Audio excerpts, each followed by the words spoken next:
So before I start, I just want to say that whenever there's some sort of important technological innovation, it's always dealt with skepticism. When the telephone came along, people thought it was a toy. When internet came, people thought it was just another fad. But it's because of the few believers that these technologies have shaped the world as we know it today. And therefore, I think all of us here in this room are visionaries in our own right because we've believed in this technology, we've believed in the power of Web 2, Web 3. And as you can see, when you encourage startups, when you encourage technologies, ecosystems shine, and India is really shining. Over 1,200 startups in India have collectively raised about $3 billion over the past 5 years. And this growth has not been restricted to a few subsectors and has been much more broad-based. So that's the key message I would like to highlight here. And when it comes to fundraising, there was this entire bull market where we saw mega rounds happen in 2021 and 2022. And then 2023 was very, very tepid, right? But the good news is we are so back, right? In the first 9 months of 2024 itself, founders from India have raised 80% more funding than the entire year of 2023. And it has not been restricted to a few big rounds here and there, but it's generally been more democratic in terms of more companies raising rounds and more companies raising larger rounds. Coming to the key highlights and trends, India is not just participating in this growth. We're in fact leading it. We are the second largest blockchain developer base in the world, home to about 12% of the world's developers. We're the third largest founder base in the world. And that says a lot about the contributions of the country to the overall global Web3 landscape. Some of the trending sectors that have taken leadership this year, which perhaps were not even prevalent last time round, was of course, as you'd expect, AI across crypto, DePIN, scaling solutions. And in addition to that, there are a lot of focus on finding real-world use cases, and tokenization and RWAs have taken up in a big way. While we all know about the success story of Polygon, CoinDCX, CoinSwitch in India, what I'd like to highlight is a couple of large startups that have gained prominence this year, led by Sentient and Avail, that have focused on AI and data availability, respectively. Coming to the investor landscape, and Tak alluded to this in his presentation, most of the funding in India has been led by global Web3 funds, and that's very encouraging to see that foreigners bet big on Indian founders. But I'd also like domestic funds and our peers to really step up, to really back the entrepreneurial energy that exists in this room and in this country, and really be at the forefront of leading the Web3 charge versus just complementing it. Coming to the next section, this is really about user and enterprise insights, and we've partnered with CoinDCX, Listo, and Pi42 for the same. Something that's really interesting this year is that the crypto investor base has really grown a lot. But what we typically understand crypto investors as being very fickle or being focused only on high risk reward opportunities, that's really not true. 45% of their portfolios are concentrated on blue chip assets.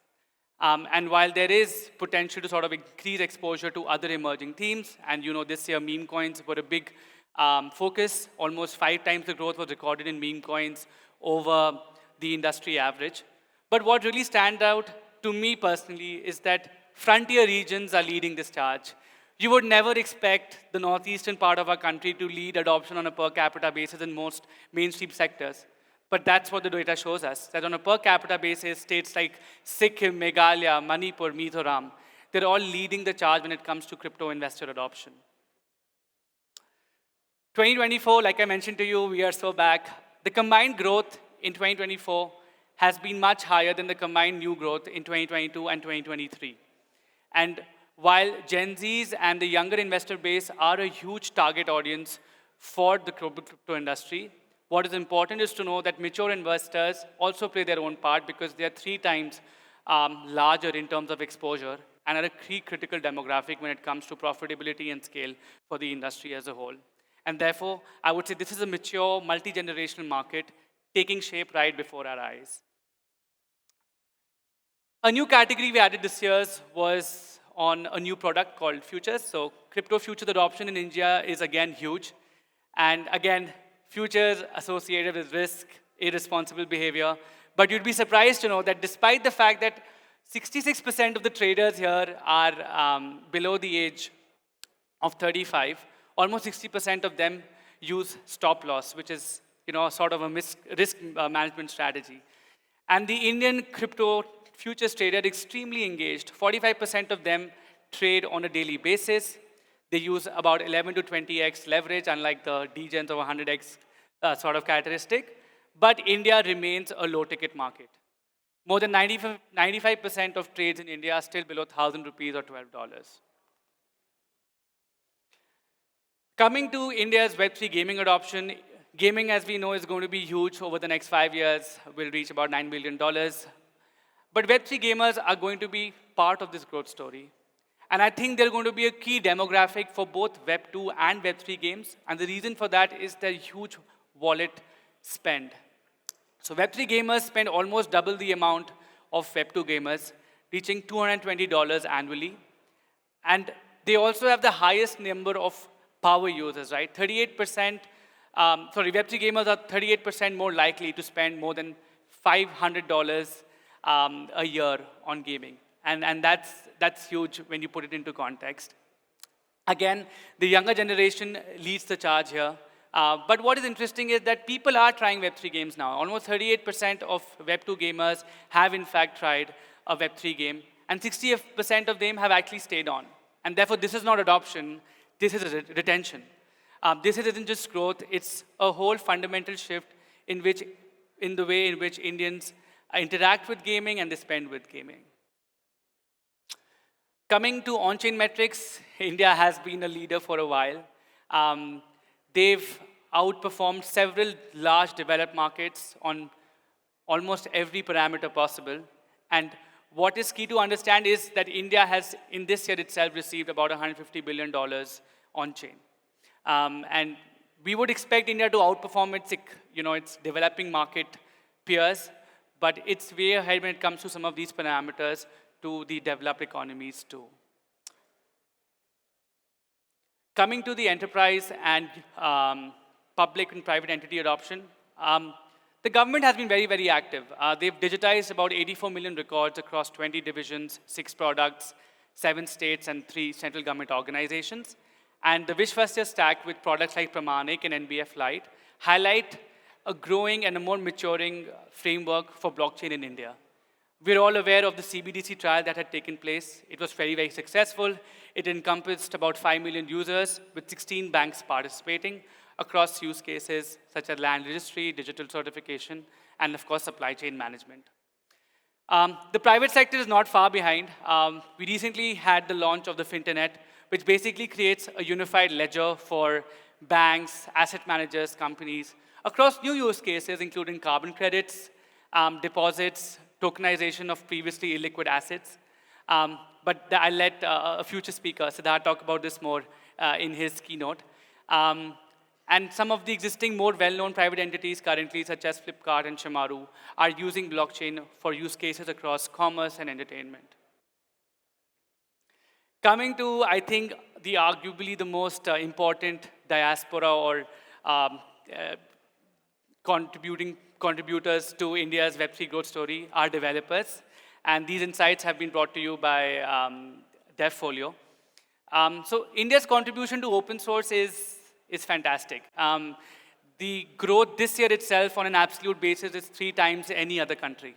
And what is important is that India is not just contributing on a volume side, right?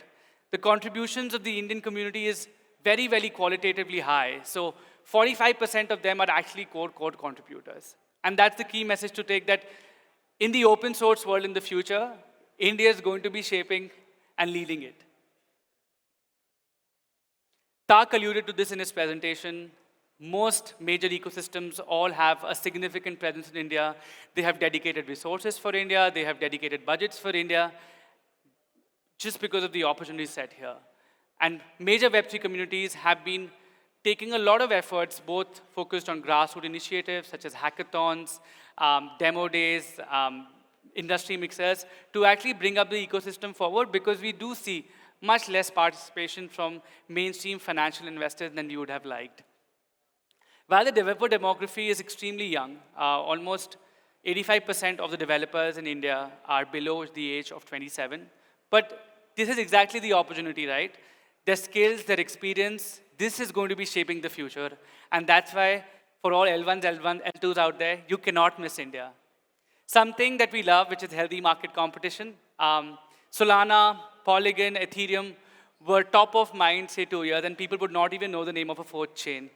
But what has happened in the past 2 years is fantastic. We have strong L2s and L1s who've been participating and getting more mindshare from Indian developers, led by Ton, Aptos, Base, and of course, Avalanche.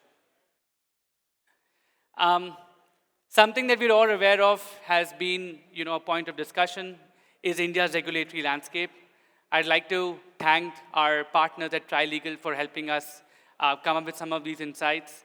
But we stand at a very critical point when it comes to India's Web3 renaissance, right? We're looking at a lot of challenges, but also at a lot of opportunities.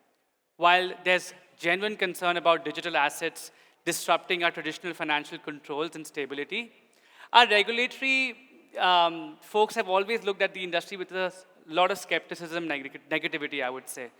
And what's particularly worrying is the operation choke point situation we are seeing. The shadow debanking that's pushing our brightest minds and companies offshore. The absence of robust VASP regulations has created a trust deficit among consumers, and the abhorrent 1% TDS tax, I'd rather say less about it. But these are the reasons why we're concerned about how the industry is going to move forward. But here's exactly where we can flip the script, right? Because the opportunity set here is transformative. Look at the left side of the map. We can develop sophisticated frameworks for cross-border Web3 transactions. The same blockchain activity that people are, blaming for illicit activity, it can actually be used to track. It can be used to track payment flows, and it can be a much more authentic system for everybody here.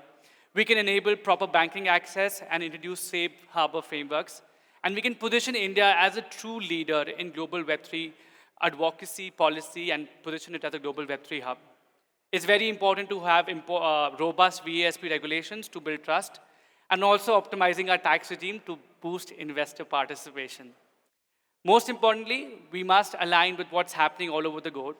We can participate in shaping the future of the world computer, and the choice is really ours. Do we sit on the sidelines, or do we lead from the front?